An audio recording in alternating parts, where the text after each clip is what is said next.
Yeah, we haven't done one of these in a minute.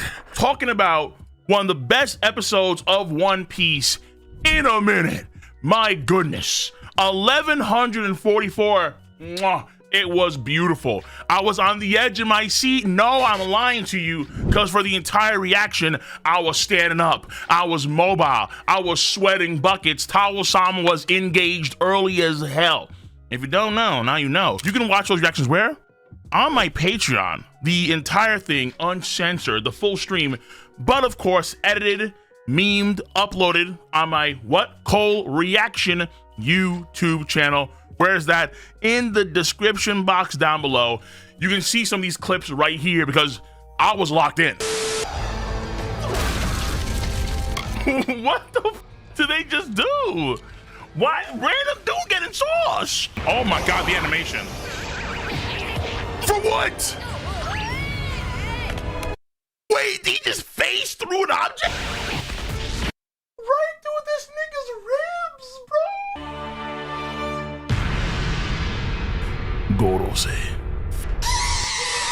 Hey, yo, What the f? Incredible.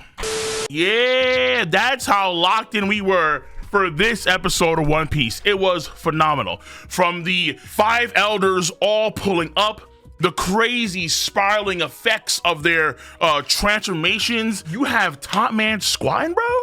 You made Top Man squat? What is that? The energy was crazy. But then later on, of course, seeing the Rob Lucci versus Zoro, that was incredible. That finale was absolutely terrific. You knew it was gonna be a top tier what the hell episode when not only do the giants pull up in mass with aura and energy, but from the very beginning, when you have this giant Legolas dude sniping boats and his homeboy bounds on a boat and starts destroying you knew off the gate, yo, this was gonna be incredible. This was gonna be incredible. Oh my, and it was. And some of these characters got hella gas. Seeing Ethan, Uma Musume style. Like he was Agnes Tachyon. Just running around the entire country, slicing and dicing all of these pacifista in Brook fashion. And then seeing Marcus Mars, big as hell, kaiju class, flying over the city, wingspan covering several city blocks. Through and through, the episode was a stellar treat to enjoy. Whew! And just seeing the Luffy madness, the Animaniacs activity in the hands of top tier directors and animators is always a treat. As per usual, the funkiest part, for better or for worse, about One Piece anime are the sound effects.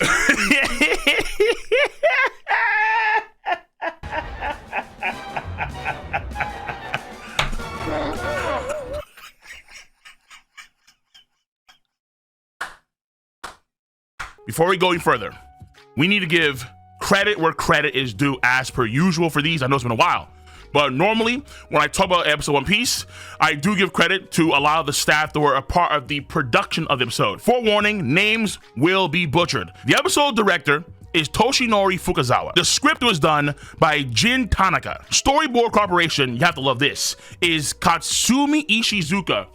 Beautiful. And Chansard Vincent. Stacking beautiful on top of beautiful, like a wedding cake. Love to see it. And what you love to see also is animation director Shin Kashiwaguma, Katsumi Shizuka, and Tu Young Sei, one of the key dudes of Sanji piece. Mwah. Beautiful. Again, it's a wedding cake. It's layers of deliciousness. So those are some of the key members of the main staff of the episode. And then I tend to go over to key animation after this when it comes to giving credit. Of course, for key animation, we have Yambi M, aka Chris. We have Vincent Chansard. We have Shin Kashiwaguma. We have Yukiya Ataka, Yu Yoshiyama, Sora Kawamitsu, Tomoyuki Takahashi, Satoru Otiki, I think I should say that one, Fuma Tashiro, Satoru Ban, Toranosuke Horai, Tsukimi, Jayu, Neru Takayama, Hisashi Samejima, Miyu Inoue, CD1, Hama, Ayane Takashita, Reina Tadazako, Anthony Guen, Kohei Mikoshi, Arinko, Chika Ogawa, Vachema Hilda, I think I said that one, Wang Cindy, Navarro Juliet, Lemonier Hugo? I'm not sure about I'm not too sure about a lot of these names, so I'm gonna leave it on that one for now. And I'm gonna simply say much love. Thank you very much from me and many other One Piece fans across the world for taking part in the creation of what is a fantastic episode of One Piece.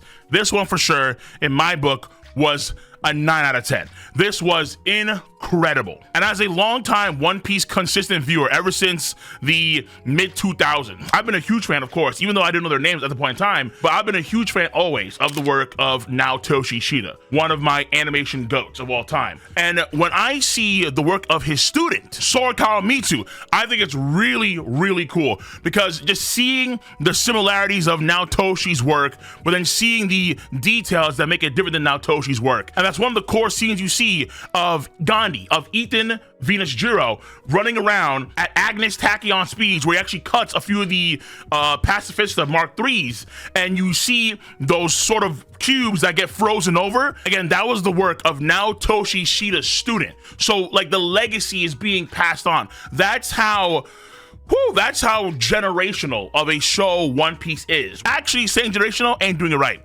That's how multi-generational One Piece is. Someone like Naotoshi Shida, who animated the original Marco versus Kizaru scene all the way back in Marineford, now has a student that can do amazing, phenomenal animation about 15 years later in One Piece, and we're watching that as we speak. This man cooked. He's been cooking, but he cooked for sure with episode 2. But there's so many chefs in the kitchen, and the quality of the meals were outstanding. The main dish that was the 5 elders pulling up is a spectacle to behold. From the moment we see their gigantic flaming pillars, all the way to when they actually introduce the animation done by Cindy Wang and Hamil and Hugo and Juliet and Vachette, Yuta, and of course, a household favorite, Vincent Chansard. When you see not only the elders attacking Luffy, but you see that the elders morph into existence. Them yelling causes the environment around them to start to shake and crumble. Luffy's running through the whole skyscraper. Like SpongeBob and the cartoon characters, he kind of like pushes his way Toon Force style through that wall. There are so many great tidbits. And what I really like seeing with a lot of folks like Chansard and Chris Yem, when directors allow them to, when they have the chance to really do unique things and incorporate them into the anime, they take those chances. It's like maximizing the characters' abilities and the assets around the characters. So whenever we get that filler content, it doesn't feel dry, it doesn't feel bland, it doesn't feel stale, particularly like when it comes to comedy and fights, mainly fights, because like the fights is where folks really care the most, obviously. But the fact that they don't just try and stick to whatever the manga did one for one, bar for bar, because when you think about it, Oda has changed so much how he does a lot of his fights in the One Piece manga, where if you go back to, let's say, the older fights, Oda would actually draw out a lot of those older fights step by step. If you go back to, let's say, Zoro versus Mr. One, a lot of that fight was well drawn out, and a lot of those panels were very character focused, and there wasn't too much clutter back in the day if you go to those old manga panels. But when you go to the new manga panels, you see how much Oda jam packs into a single page. Because of that transition over the course of time for Oda, where he just puts more and more and more into a single page, there's not that much room, like literally, there's not that much room for Oda to depict fights the way he used to. So with respect to the animators and the directors, I feel like these are opportunities, particularly when it comes to fight scenes and clashes, where they should take the liberty of adding a lot more detail. We saw that in Wano Country consistently. Wano Country added so much material, so much fight content that did not exist in the manga. Some of that content you could argue was for the worse, fair enough, but it's a trade-off where you get things for the better, significantly so. And with the 5 elders, they kind of do that, where they add a lot of that content in there that makes them way more intimidating. Just them yelling and yelling alone was able to cause an earthquake in the whole city and and buildings were toppling down. That ground point of view where Sanji was at, where he looks up and he sees Marcus Mars, massive, just flying across the entire city as he goes to the Labo Stratum area. The added extra fight scenes we see where Luffy goes into Gigant form and Saturn literally Omega beams him back down to a pancake. He goes bing, bing, bing, bing, bing, glazing up Saturn and the Five Elders even more. We also get to see how Jupiter did swallow up Luffy, but then he's able to escape, and then Saturn grabs him, slams him into Warkery, and then throws him back into Jupiter's gut. This did not happen in the manga, but I think it's very, very interesting and very cool fight scene content, even though it didn't happen in the manga. The giants, Dory and Brogy, stunting on Top Man Warkery and Saturn? French kiss. Beautiful. Delicious. As a giant stan, I can't get enough. Mr. Three Victims, are you sure about that?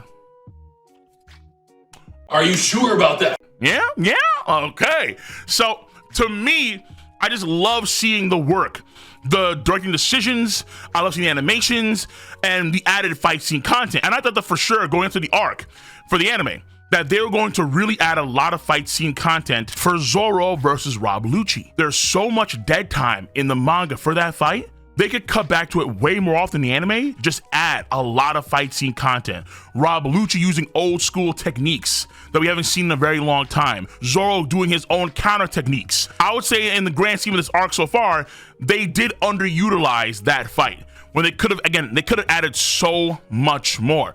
But nonetheless, here you have Chris, YMBM put on a show. I mean, this Rob Lucci versus Zoro fight was epic at the end. It was epic. And this is the same guy that has done two of my favorite animated scenes in One Piece. Chris is the one that did the Sanji's Hell's Memory kick on Queen. The insane animation of Sanji disappearing, you don't hear a damn thing, bouncing around the walls like he's Sonic or Mario, and then punch Queen with that Hell's Memories. And then afterwards, he did the iconic scene, one of the best, one of my favorite scenes in One Piece animation for a fight, which is obviously the Zoro finale on King the Wildfire, where he just runs across, he's like jumping on these rocks that are floating in the air, and then you just see him, the aura on his sword as he leans back. Incredible. So when Chris YMBM does something and he's locked in, then more often than not, it's fire. And this episode, that Rob Lucci versus Zoro finale was fire. Seeing Rob Lucci utilize the old move they used on Kaku way back when, and then that variant of that now, seeing the effects on that clash beforehand with the Madara, all of those raining fists, seeing Zoro slap on a sand Devastator and start to weave,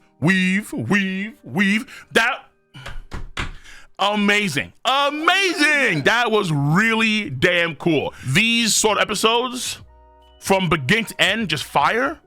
They are on par with some of the best content out there. They are on par with JJK Season 2, One Punch Man Season 1, Ufotable and Demon Slayer, even at their peaks. Like, some of the best animation content out there comes from Toei when they do things like this. That's just a fact. And this episode is one of those you can say, yeah, this is why when Toei go all out, they can really be peak, true peak content, peak fiction.